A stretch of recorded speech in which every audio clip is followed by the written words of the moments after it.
सबसे पहला बिंदु तो ये है कि आप सबके मन में भी जो है एक उत्सुकता रही होगी और हमारे मन में भी जो है यह बात थी कि जब हम दक्षिण से उत्तर की तरफ पहुंचेंगे तो इस यात्रा का स्वरूप क्या होगा, जनता इसका किस तरीके से अभिनंदन करेगी, पत्रकार साथी जो है किस तरीके से इसके बारे में रिपोर्ट करेंगे। और सबसे बड़ी बात जो एक्सपेक्टेड था कि हमारी जो मुख्य विचारधारात्मक विपक्ष है भाजपा, वो किस तरीके से इसके ऊपर हमला करेगी। और आप सब ने देखा है कि जैसे कन्याकुमारी से यात्रा चली उसी स्वरूप में, उसी उत्साह में यहाँ पर भी जो है बड़े पैमाने पे लोगों ने मध्य प्रदेश की सीमा पे हमारा स्वागत किया। आप लोगों ने जो है उसको कवर किया और जैसा कि स्वाभाविक है भाजपा अपने उलझुल हमलों से इस पे लगातार यात्रा पे हमले कर रही है। सबसे पहले तो ये जो सवाल लोग पूछ रहे थे कि उत्तर में क्या होगा, दक्षिण तो जो है उनका मजबूत होम ग्राउंड है। तो सबसे पहली बात तो ये जो विचार मन में है और जो इस विचार से लोग सवाल पूछते हैं, ये जो उत्तर और दक्षिण का भेद करते हैं, उस भेद को मिटाने में यह यात्रा अपने शुरुआती कदम में ही कामयाब हो चुका है।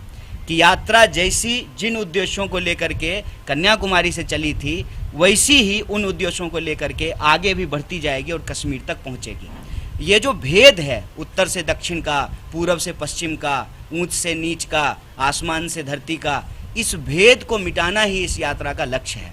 क्योंकि हम बार बार कह रहे हैं देश जमीन से जुड़ा हुआ है, लेकिन देश देश के लोगों से बनता है, देश देशवासियों से बनता है। जब देशवासी इकट्ठा रहेंगे तभी देश भी इकट्ठा रहेगा। और हम ये देख रहे हैं कि लगातार देशवासियों को आपस में विभाजित करने का, उनको बांटने का, उनके बीच में डर फैलाने का, नफरत फैलाने की एक राजनीतिक चेष्टा हो रही है। और इसी राजनीतिक चेष्टा के खिलाफ, क्योंकि हमारी ये समझदारी है कि जब हम एकजुट रहेंगे तो हम अपने बुनियादी सवालों पे बात करेंगे, रोजी रोजगार की बात करेंगे, काम की बात करेंगे, प्रगति की बात करेंगे, विकास की बात करेंगे। ये जरूरी मसलों पे बातचीत होगी और जो गैर जरूरी मसले हैं, नफरत की बात, भेद की बात, बंटवारे की बात, ये पीछे छूटेगी। और यात्रा उस उद्देश्य को लेकर के चल रही है। और जैसा पहले दिन से यात्रा पे भाजपा हमला कर रही है, कभी राहुल जी के जूते के फीते पर, कभी जो है राहुल जी के टी शर्ट पर, कभी जो है राहुल जी के साथ जो महिलाएं चलती हैं उनका हाथ पकड़ करके क्यों चल रहे हैं। अरे भाई, क्यों नहीं चलेंगे? अगर हम इस देश के वासी हैं और हम सब भारतवासी अगर आपस में भाई बहन का, बेटा और माँ का ये रिश्ता है तो क्यों नहीं हाथ पकड़ेंगे। लोग जो है सहारे को महत्व देते हैं। हमारी संस्कृति में, भारतीय संस्कृति में कहते हैं कि बेटा और बेटी जो है बुढ़ापे का सहारा होते हैं। जब देश एक संकट से गुजर रहा है, महिलाएं असुरक्षित महसूस कर रही हैं, इस देश में रहने वाले नौजवानों को लगता है कि रोजगार की सुरक्षा उनको नहीं मिल पा रही है, तो वो आकर के जो है राहुल जी का हाथ थामते हैं, राहुल जी प्यार से उनका हाथ थामते हैं। लेकिन जो अपना परिवार छोड़ करके भाग जाते हैं ना, जिम्मेदारियों से भाग जाते हैं, वो ये बात नहीं समझ सकते हैं कि जिम्मेदारी उठाना क्या होता है। अभी मैं देख रहा हूँ हाल के दिनों में एक हमला और हुआ है राहुल जी की दाढ़ी पे, और एक जो है मुख्यमंत्री ने कहा कि राहुल जी की दाढ़ी जो है वो किसी बाहर के नेता का नाम ले रहे थे, आई डोंट नो।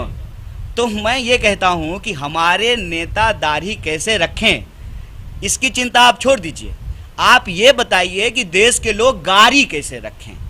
जब 100 रुपये लीटर पेट्रोल बिकेगा तो गाड़ी कैसे रखेंगे। प्रधानमंत्री जाकर के कहते हैं चुनावी रैलियों में कि मैं गाली खाता हूँ। महोदय, जनाब, आप गाली खाते हैं, आप बताएं कि हम थाली में क्या खाएं। जब दाल 200 रुपये किलो बिकेगी और जो है लोगों को नींबू 200 रुपये किलो खरीदना पड़ेगा, तो आप तो गाली से पेट भर लेंगे। देश के जो लोग हैं वो थाली में क्या रखें, इस सवाल का आप जवाब दें। बार बार जो है बुनियादी सवालों को गुमराह करने की कोशिश की जाती है। अभी मध्य प्रदेश जब यात्रा आई है तो शिवराज जी बयान दे रहे हैं, उनके मंत्री बयान दे रहे हैं, तो मुझे उनका एक पुराना बयान याद आ गया। मैं वाशिंगटन नहीं गया हूँ, मेरे पास पासपोर्ट नहीं है, लेकिन अगर मध्य प्रदेश की ये सड़कें, बुरहानपुर से हम चल रहे हैं, अगर ये वाशिंगटन की सड़क है तो बहुत घटिया है। इतना घटिया है कि आपको अलग से पाउडर लगाने की ज़रूरत नहीं है, धूल से जो है पूरा मेकअप हो जाएगा आपका। इतनी ख़राब सड़कें, और आप लोगों की स्थिति देखिए, लोग जो है गरीबी में जीने को विवश हैं। आदिवासियों से जो है उनका हक और अधिकार छीना जा रहा है, नौजवानों के पास रोजगार नहीं है, किसान आत्महत्या करने को विवश हैं। पीछे कई किसानों ने कहा कि सोयाबीन की खेती के चलते वो तबाह हो गए हैं, क्योंकि सोयाबीन का उनको दाम नहीं मिलता है, कपास का दाम नहीं मिल रहा है। तो ये मध्य प्रदेश के बुनियादी सवाल हैं और भारत जोड़ो यात्रा अपने इसी पवित्र उद्देश्य को लेकर के चल रही है कि किसी भी सूरत में भारतीय राष्ट्रीय कांग्रेस ने देश को जो आज़ादी दिलाई, जो संविधान प्रदत्त अधिकार लोगों को दिलाए, वो किसी भी कीमत पे जो है छीनने नहीं देंगे। देश में नफरत नहीं फैलेगा, हम एकजुट रहेंगे और एकजुट देश की प्रगति रोजी रोटी, कपड़ा, मकान, शिक्षा, स्वास्थ्य, सड़क, बिजली, पानी के सवाल पे होती है। इस सवाल पे सरकार की जवाबदेही तय की जाएगी और इस यात्रा की एक खास बात है कि हम अपने मन की बात नहीं सुना रहे हैं। ये हमारी पार्टी और हमारे नेता का कैरियर का सवाल नहीं है। इस देश के अंदर 45 साल में जब सबसे ज़्यादा बेरोजगारी है तो उन नौजवानों के कैरियर का सवाल है। इसीलिए यह यात्रा जब कन्याकुमारी से चली थी तो ये भारतीय राष्ट्रीय कांग्रेस के लिए उत्सव था। अब जब यह यात्रा 2000 किलोमीटर से ज़्यादा चल चुकी है और हम सतपुरा की पहाड़ी की उस तरफ से सतपुरा की पहाड़ी के इस तरफ आ चुके हैं, तब ये यात्रा उत्सव से महोत्सव बन चुका है। इस महोत्सव में आप सब भी किसी न किसी रूप में शामिल हैं। विरोध करने के लिए ही सही, भाजपा भी इस यात्रा को लाइव देख रही है। तो इस महोत्सव में पूरे देश का भारत जोड़ो यात्रा की तरफ से स्वागत है। आप सबको एक बार पुनः धन्यवाद, शुक्रिया।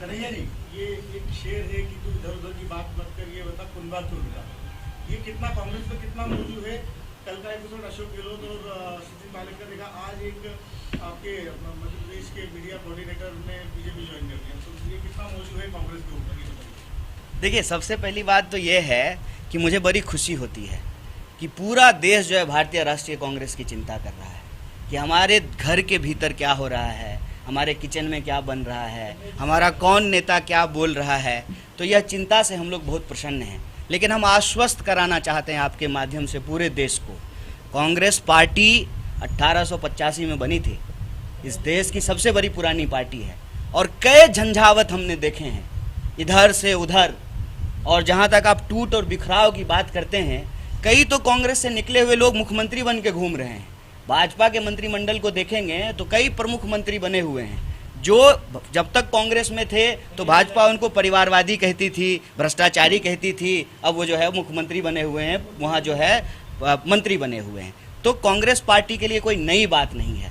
जब परिवार डेमोक्रेटिक होता है ना तो हर सदस्य को बोलने का अधिकार होता है। जब परिवार एटोक्रेटिक होता है ना तो लोग डर से जाकर के आत्महत्या कर लेते हैं। हमारा इंटरनल मैटर है, हमारे सीनियर लीडर यहाँ मौजूद हैं, पूरा जो है नया जो है अध्यक्ष चुने गए हैं। कुछ दिन में जो है CWC का भी चुनाव होगा, CWC का गठन होगा। हम अपने इंटरनल मैटर को संभाल लेंगे। आपने चिंता जाहिर की, देश की क्यूरियोसिटी है, इसके लिए हम अपनी पार्टी की तरफ से, भारतीय राष्ट्रीय कांग्रेस की तरफ से आप सबका शुक्रिया अदा करते हैं।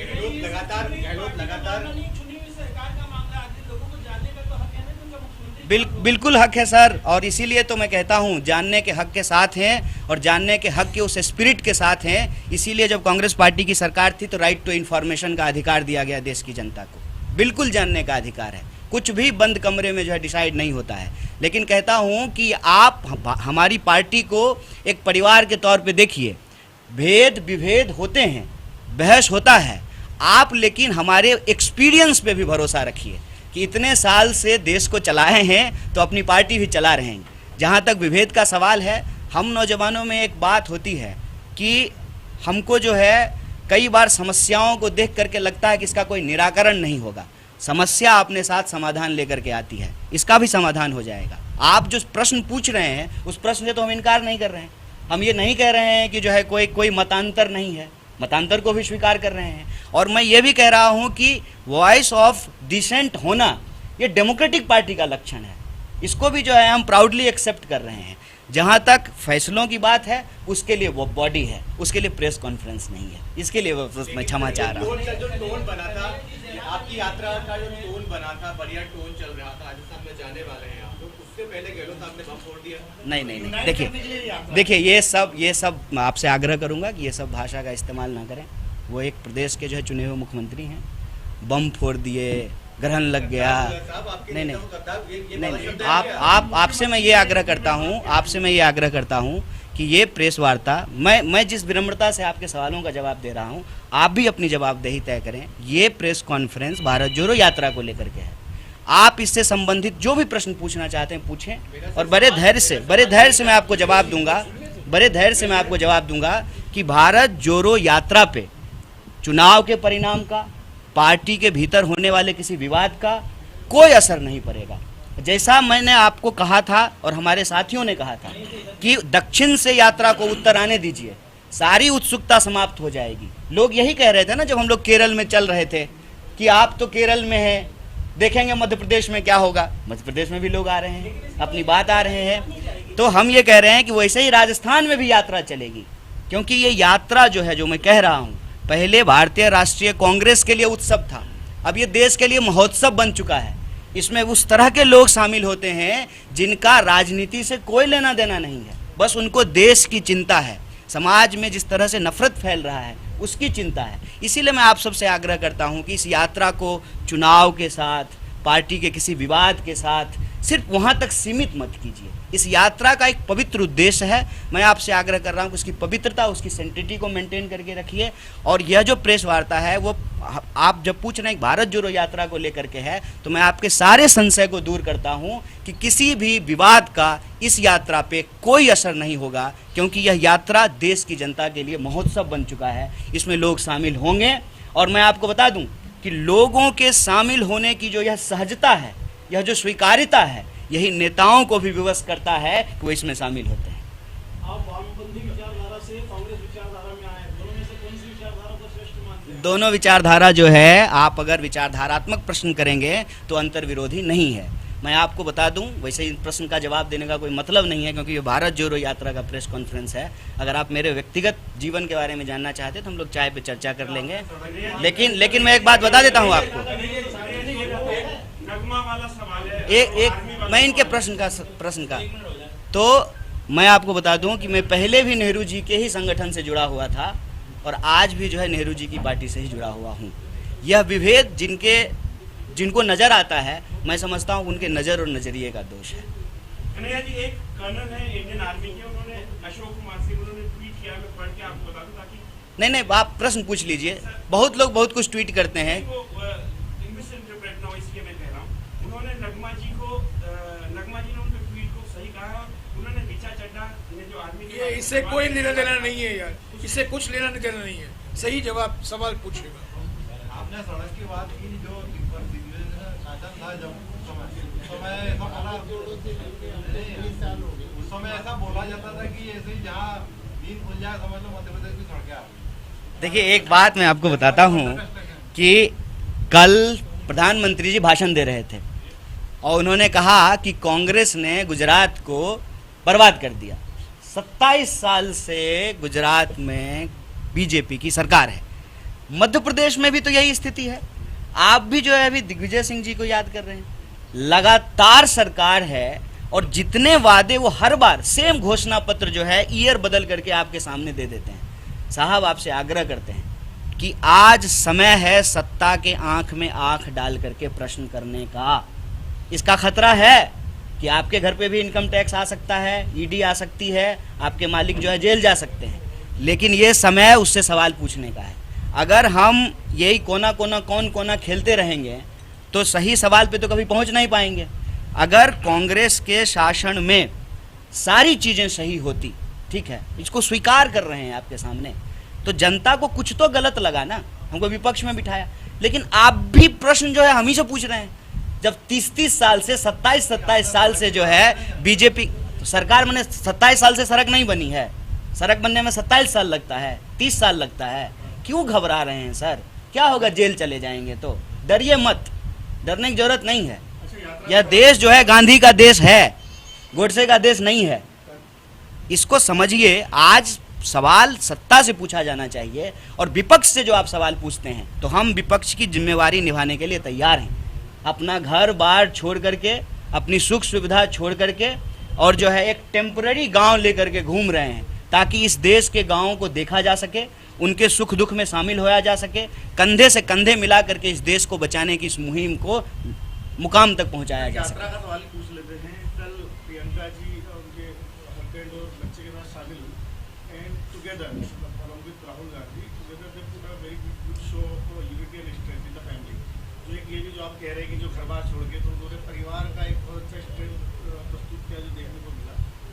रेहान की क्या लॉन्चिंग है कह सकते हैं आप लग it may sound silly but जिस तरीके से वो मिल रहे थे और ये पूरी पॉलिटिकल यात्रा लीड जारी कांग्रेस की। सर, सबसे पहली बात तो ये है कि मैं खुश हूँ और मैं समझता हूँ कि भारत यात्रा से जुड़े हुए सब लोग खुश होंगे, क्योंकि भारत जोड़ो यात्रा को लेकर के अब किसी के पास भी कोई वैचारिक प्रश्न नहीं बचा है। इसीलिए प्रश्न जो है वो जूता का फीता, टी शर्ट का कंपनी, किसका हाथ पकड़ लिया, यही चल रहा है, दाढ़ी वहीं पे घूम रहा है। लॉन्चिंग की का भी अगर आपने बिल्कुल नया प्रश्न पूछा है, अलहदा और बिल्कुल न्यू फ्रेश, क्योंकि अभी तक तो बीजेपी सर अभी तक तो बीजेपी कह रही थी कि ये राहुल जी की रीलॉन्चिंग है, तो मतलब भाजपा अब ये मान ली है कि अब ये राहुल जी की रीलॉन्चिंग नहीं है। देखिए, ये यात्रा जो है किसी भी व्यक्ति की यात्रा नहीं है, किसी भी व्यक्ति की राजनीतिक कैरियर के लिए यात्रा नहीं है। और मैं कहता हूं कि यात्रा सिर्फ राजनीतिक नहीं है, राजनीतिक भी है, राजनीतिक ही नहीं है।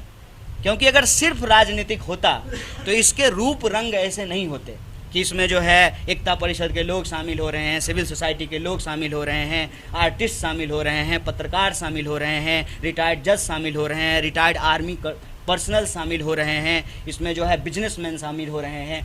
तो ये यात्रा राजनीतिक भी है, इसके साथ साथ सामाजिक है, सांस्कृतिक है, आध्यात्मिक है, आर्थिक है, इन तमाम पहलुओं को लेकर के चल रही है। और ये हमने कभी नहीं कहा है कि ये यात्रा राजनीतिक नहीं है। भारतीय राष्ट्रीय कांग्रेस एक राजनीतिक पार्टी है, तो स्वाभाविक रूप से यात्रा राजनीतिक भी होगी। लेकिन राजनीतिक होने का मतलब जो है सिर्फ चुनावी नहीं होता है और किसी व्यक्ति का कैरियर लॉन्चिंग प्लेटफॉर्म नहीं होता है। इस देश के 135 करोड़ लोगों के जो बुनियादी सवाल हैं ना, और मैं दक्षिण से उत्तर तक आया हूँ, मैं 2 प्रमुख सवाल आप तमाम लोगों को बता सकता हूँ जो एकदम कॉमन है।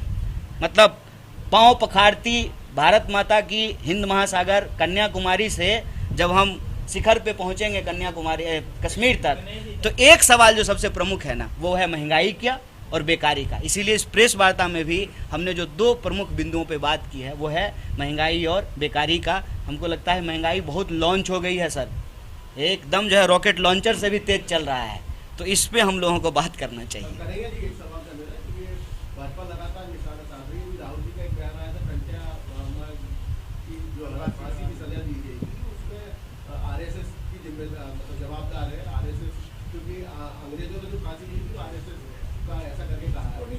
देखिए, इसमें ना एक बात मैं आपको बोल देता हूँ, वैसे सर ज़्यादा अच्छे से इसका जवाब देंगे।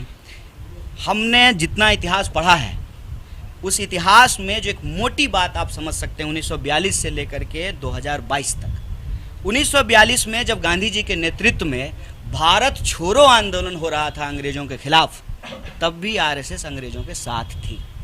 और आज जब राहुल गांधी जी के नेतृत्व में 2022 में भारत जोड़ो आंदोलन हो रहा है, तब भी ये लोग विचारधारात्मक तौर से देश को बांटने वाली विचारधारा के साथ खड़े हैं। कैसे? जब आप शमशान कब्रिस्तान करेंगे, जब आप समाज को उसके पहचान के आधार पर बांटेंगे, तो ये भारतीयता और उसकी संस्कृति के विरुद्ध है।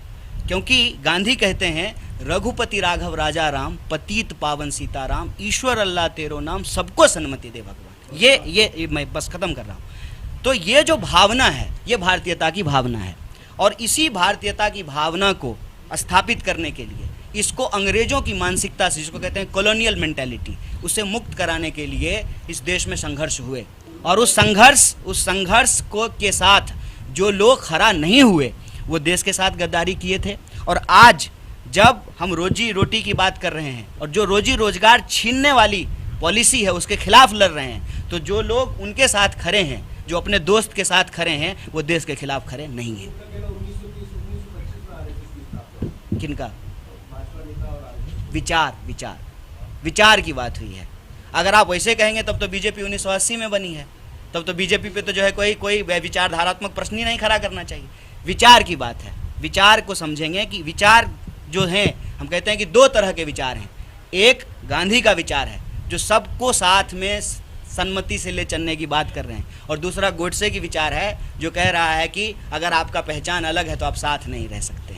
ये विचार का प्रश्न है। सर एक बहुत छोटा और इम्पोर्टेंट आप दोनों से पूछूं, why there is a narration? आप तो बुगली मारते रहते हैं। Why there is a narration that people having to inclination towards Hindutva, Hindu Dharma or Sanatan Dharma, whatever you can call it, are liking with BJP, not Congress. नहीं, मैं समझा नहीं आपको। नहीं, ये कह रहे हैं कि क्यों लोगों का लगाव है हिंदुत्व से। नहीं, जो हिंदुत्व और हिंदू धर्म और सनातन धर्म की तरफ जो लोग हैं वो बीजेपी को ज्यादा लाइक क्यों कर रहे हैं और करते हैं, कांग्रेस को लाइक नहीं करते? देखिए, अगर आप इस तरह से चीज़ों को देखेंगे ना, लाइक करने का क्या पैमाना है? चुनाव जीतना, यही पैमाना है ना। तो मुझे आप एक बात बताइए कि यही प्रश्न जब हमसे पूछा जाता है कि आपके लोग चले गए वहाँ, ठीक है, तो वो लोग जब यहाँ थे तब भी जीत रहे थे, और वो लोग जब वहाँ गए तो तब भी जीत रहे हैं। तो ये लाइकिंग का पैमाना क्या है? लाइकिंग का पैमाना सिर्फ और सिर्फ जो है, हम अभी चुनावी रिजल्ट को देख रहे हैं। चुनावी रिजल्ट जो है ना, लाइकिंग का पैमाना नहीं है। और इसका एक मात्र उदाहरण मैं आपको देता हूँ। लाइकिंग के आधार पर विचारधारात्मक सवाल पे तो गांधी जी और गोडसे की विचारधारा अलग अलग है, और आप जानते हैं कि ये गोडसे को मानने वाले लोग हैं। तो ये 2 अक्टूबर को गांधी के सामने फूल चढ़ाने क्यों जाते हैं? तो देश गांधी को ज़्यादा पसंद करता है कि गोडसे को? आप मुझे बस ये तय करके बता दीजिए। और माफ़ कीजिएगा, मैं बार बार कहता हूँ, हिंदू धर्म एक महान धर्म है, इसको किसी राजनीतिक विचारधारा से जोड़ करके इसको बदनाम न किया जाए। अंग्रेजी ट्रांसलेशन में लोग जो है बोल देते हैं हिंदुत्व, लेकिन ये हिंदू नहीं है, इसको समझना पड़ेगा। जैसे मैं एक एग्जाम्पल हमेशा देता हूँ, हम मर्द हैं, जरूरी नहीं है कि मर्दवादी हों। आप किसी एक जाति में पैदा हुए हैं, जरूरी नहीं है कि आप जातिवादी हो। जातिवादी होना एक नकारात्मक विचार है। किसी जाति में पैदा होना आपके हाथ में नहीं है। मसलन आप हो सकता है ब्राह्मण हो, जरूरी नहीं हो कि आप ब्राह्मणवादी होंगे। किसी भी नकारात्मक विचार को जो समेट करके चलता है और उसके आधार पे जो राजनीति करता है, उसको आप अलग कर दीजिए। और हिंदू धर्म इस देश की संस्कृति में बसी हुई है, जिसमें सहिष्णुता है, स्वीकार्यता है, बड़ों का सम्मान है, विश्व शांति की बात है, एकता की बात है। तो इसको जानबूझ करके एक किया जाता है। मैं बार बार कहता हूँ, फेयर एंड लवली का क्रीम नहीं है, मुंह में लगाने का अलग, पैर में लगाने का अलग। और अक्सर जो है हमारे ऊपर भी लोग ये सवाल उठाते हैं कि आप सॉफ्ट कर रहे हैं। कोई सॉफ्ट हार्ट नहीं कर रहे हैं। हम सर्वधर्म समभाव में भरोसा रखते हैं, हम हिंदू हैं, और इसमें जो है कोई ग्लानि की बात नहीं है, इसकी स्वीकार्यता है, ये एक बात है। लेकिन हमारा धर्म किसी भी दूसरे धर्म को मारने की, हत्या करने की, नफरत फैलाने की इजाज़त नहीं देता है, क्योंकि हम विश्व एकता और शांति की बात करने वाले लोग हैं। इसीलिए मैं बार बार कहता हूँ, प्रभु का नाम लेकर के लोग अपनी दुकान चलाते हैं, ये एक अलग बात है। और धर्म जो है उसका काम धार्मिक उपासनाओं के लिए है, प्रार्थनाओं के लिए है, पूजा के लिए, वो एक बात है। लेकिन विधानसभा चुनाव में, लोकसभा में इसका इस्तेमाल होना, ये धर्म नहीं है, ये सांप्रदायिकता है। और सांप्रदायिकता की राजनीति इस देश में आरएसएस लंबे समय से की है और भाजपा आज कर रही है। तो यही हम कह रहे हैं कि जो लोग अपने धर्म से प्यार करते हैं, सांप्रदायिकता उनके धर्म के विरुद्ध है और उनको सांप्रदायिकता से बच करके रहना चाहिए। और उसी सांप्रदायिकता की विचार ने इस देश में सर्वधर्म की बात करने वाले बापू की हत्या कराई। इसीलिए ये कन्फ्यूजन नहीं फैलाया जाना चाहिए। इसी के आधार पर नफरत फैलाया जा रहा है और नफरत के चलते हमारे देश के मुद्दे पीछे छूट रहे हैं। इसीलिए भारत जोड़ो का नारा है, नफरत छोड़ो, भारत जोड़ो।